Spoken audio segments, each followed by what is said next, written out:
రైతే రాజు ఛానల్కు స్వాగతం. రైతులకు వీక్షకులకు నమస్కారం. ఇక ఈరోజు మధ్యాహ్నము 3:20 వికోట ఏఎంసీ మార్కెట్ ఎంసీకే మండీలో విక్రయించిన వివిధ రకాలైనటువంటి టాప్ కూరగాయల ధరల గురించి తెలుసుకున్నామండి. ఇక ఈరోజు ఎంసీకే మండీలో కిలో వైట్ బీన్స్ 55 రూపాయలు, పెన్సిల్ బీన్స్ కిలో 40 నుండి 45 రూపాయలు, బెల్ట్ చిక్కుడ కిలో 30 నుండి 35 రూపాయలు, సన్న చిక్కుడ కిలో 34 రూపాయలు, అలసంద కిలో 43 రూపాయలు, బెండకాయ కిలో 15 నుండి 25 రూపాయలు, పాల్యం వంకాయ కిలో 35 రూపాయలు, వరి వంకాయ కిలో 30 రూపాయలు, ఉజాల వంకాయ కిలో 20 నుండి 28 రూపాయలు, క్యారెట్ కిలో 25 నుండి 35 రూపాయలు, బీట్రూట్ కిలో 25 నుండి 30 రూపాయలు, ముల్లంగి కిలో 10 నుండి 18 రూపాయలు, సొరకాయ కిలో 20 రూపాయలు. ఇక దోసకాయ విషయానికి వస్తే 18 కేజీల దోసకాయ బ్యాగ్ వచ్చేసి టాప్ నెంబర్ 1 క్వాలిటీ ఉండేది 500 రూపాయల దాకా పలకడం అయితే జరిగింది. ఇక టమాటో విషయానికి వస్తే 15 కేజీలు A1 రేట్ నాటి టమాటో వచ్చేసి మనకు 100 రూపాయల దాకా పలకడం అయితే జరిగింది.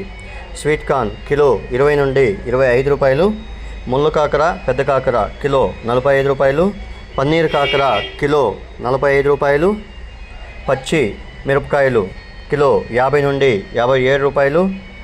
ఇక క్యాబేజ్ విషయానికి వస్తే 35 కేజీల క్యాబేజ్ బస్తా 250 రూపాయలతో ఉండి 320 రూపాయల దాకా, బెస్ట్ ఉంటే క్వాలిటీ బట్టి 320 రూపాయల దాకా అమ్మడం అయితే జరిగింది.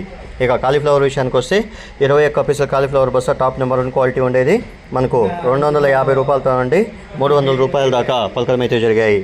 ఇక బీరకాయ కిలో 30 నుండి 37 రూపాయలు, గుమ్మిడికాయ కిలో 10 రూపాయలు, స్వీట్ కార్న్ కిలో 15 నుండి 23 రూపాయల దాకా పలకడం అయితే జరిగాయి. ఇక హైబ్రిడ్ అనపకాయలు కిలో 50 రూపాయలు.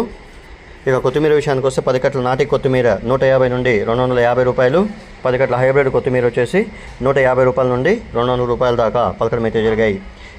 ఇవండి ఈరోజు మధ్యాహ్నం 3:20 ఎంసీకే మండీలో విక్రయించిన వివిధ రకాలైనటువంటి టాప్ కూరగాయల ధరలు. మరిన్ని అప్డేట్స్ కోసం రైతే రాజు ఛానల్ సబ్స్క్రైబ్ చేసుకోండి, లైక్ చేయండి, షేర్ చేయండి. అలాగే మేము పంపే వ్యవసాయ సమాచారం అంతా కూడా మీ మొబైల్ నోటిఫికేషన్ ద్వారా పొందండి.